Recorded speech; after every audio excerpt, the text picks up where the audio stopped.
Have you ever stopped to think about how the most complex business software on the planet actually gets built? I mean, we're talking about the digital engines that run the world's absolute biggest companies. Well, today, we're going to pull back the curtain and show you exactly how it's done. But seriously, think about it for a second. How do you construct a system that has to handle global supply chains, incredibly intricate finances, and the daily operations for a company that might have hundreds of thousands of employees? One wrong move, one tiny mistake, and you could create absolute chaos. It's a monumental challenge. So, what's the answer?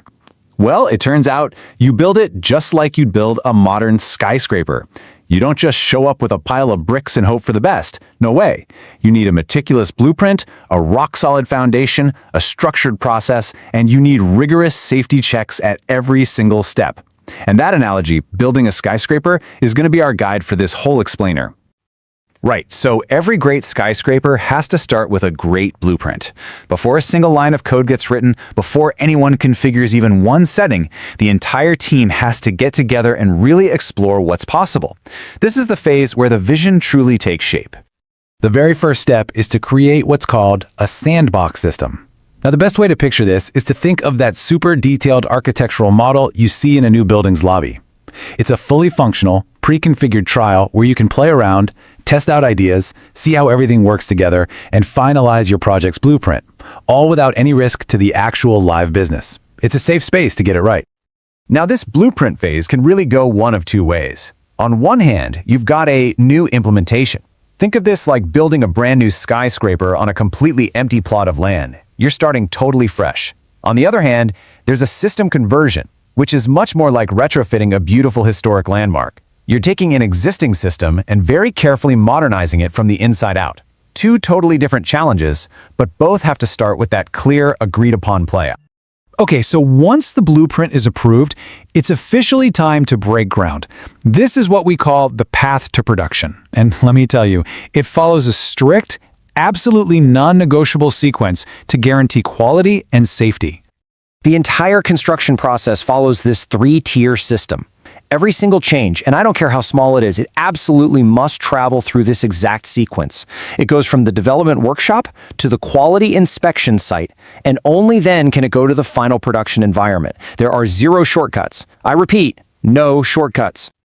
So let's peek inside that first step, the development system. This is the workshop. It's where all the real work happens. It's actually split into two parts. One area is for the business experts. You can think of them as the interior designers. They're configuring how all the business processes will work. The other area is for the developers doing the really heavy engineering, coding the core structure of the system.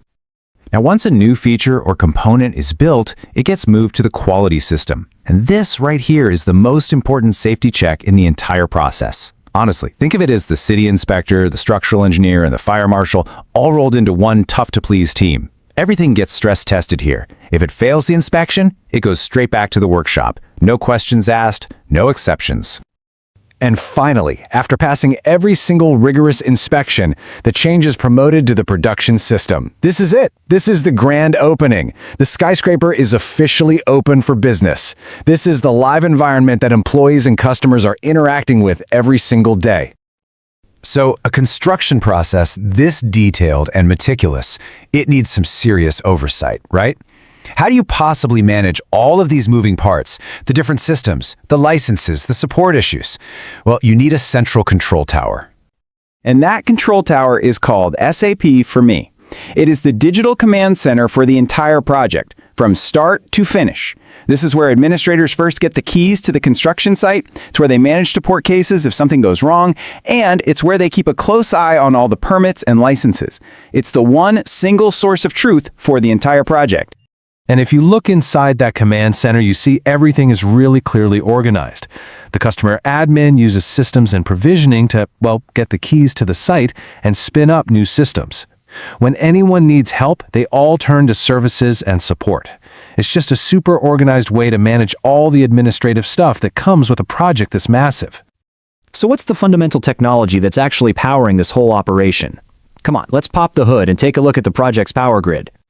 At the very heart of this power grid is something called SAP Cloud ALM, which stands for Application Lifecycle Management.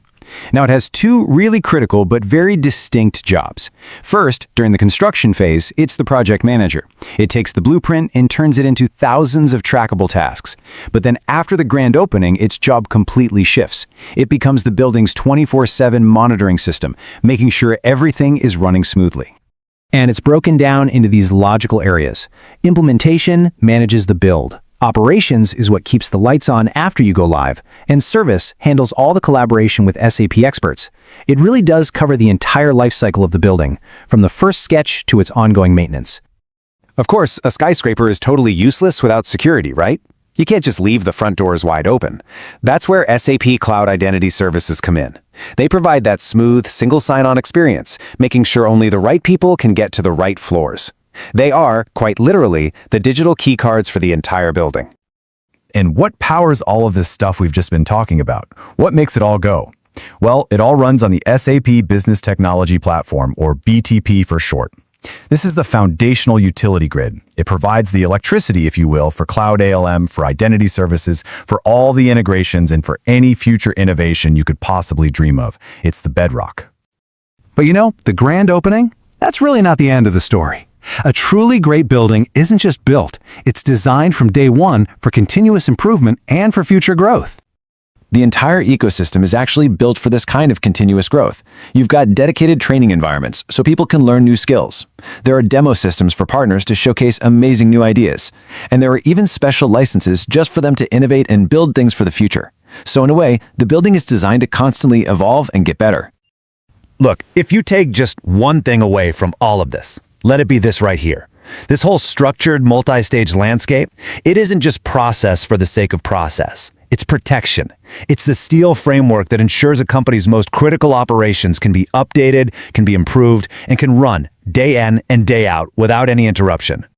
This structured approach is the digital bedrock for the world's biggest and best-run companies. And that really just leaves us with one final question to think about. Is your digital foundation solid enough for the skyscraper that you plan to build?